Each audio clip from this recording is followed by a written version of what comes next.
Namaste. Today I will be reviewing the anime The Silent Voice, keeping the psychological perspective in mind. This story is about a boy named Ishida who bullies a new transfer student Nishimiya, a deaf girl who also has speaking disabilities. Nishimiya communicates through her notebook. At first, some people try helping her during classes and talk to her during break, but it was hard for all students to keep writing in her notebook, and they all started ignoring her after a while. She has dirt thrown in her face, and her fashion sense was made fun of. Bullying reaches its peak when Ishida pulls out her hearing aids and her ear starts to bleed. She ends up transferring schools. Now the students start hating and bullying Ishida for what he did to Nishimiya. He ends up getting the taste of his own medicine. Now both Ishida and Nishimiya are alone, but for different reasons. One blames everyone else, and the other blames herself. Ishida did the bullying, but no one stood up for Nishimiya even though it made everyone uncomfortable. A situation like this is called the bystander effect. There are two major factors that contribute to the bystander effect. First, the presence of other people create a diffusion of responsibility. Because there are other observers, individuals do not feel as much pressure to take action. The responsibility to act it thought to be shared among all of those present. The second reason is social influence. When other observers fail to react, individuals often take this as a signal that the response is not needed or not appropriate. A couple of years pass, and we are now shown a drastic change in Ishida. He is now a very quiet and distant adolescent, cannot look anyone in the eye, and when he does, he sees a purple cross on their face, signifying his perspective of people as not my friend, does not like me, or will only hurt me. Throughout the film, friends he makes along the way lose their crosses, signaling he is comfortable with them as a friend. Ishida, in fact, has built social anxiety as a result of his guilt towards Nishimiya and the trauma he went through afterwards. So, what is social anxiety? It is the intense anxiety or fear of being judged, negatively evaluated, or rejected in a society or performance situations.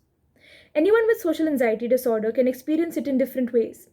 But here are some common situations that people tend to have trouble with: talking to strangers, speaking in public, making eye contact, entering rooms, using public restrooms, going to parties, eating in front of other people, going to school or work, and starting conversations.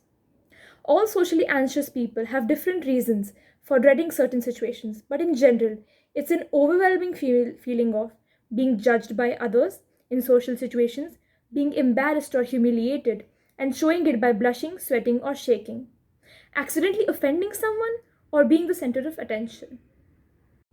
Some physical symptoms are rapid heartbeat, muscle tension, dizziness, and lightheadedness, stomach troubles and diarrhea, inability to catch breath, or out of body sensation.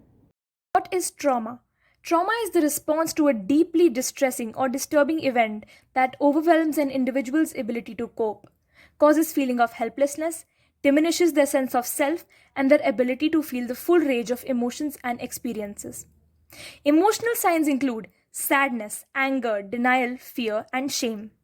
These may lead to nightmares, insomnia, difficulty with relationships, and emotional outbursts.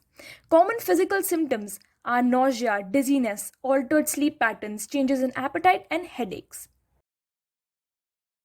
Ishida meets Nishimiya by chance one day, and it turns out that he has learned sign language and wants to be friends with her and make amends. Both the characters attempt suicide at some point in the movie.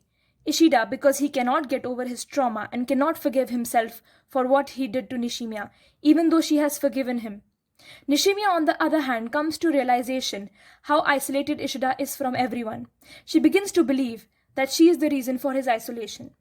She thinks of herself as nothing more than a burden for Ishida and believes that if she no longer existed, Ishida would no longer be turned away by his peers.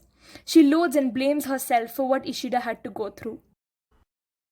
Please, God, if you give me one more ounce of strength, I won't run away from my problems anymore. Just do this one thing for me, please.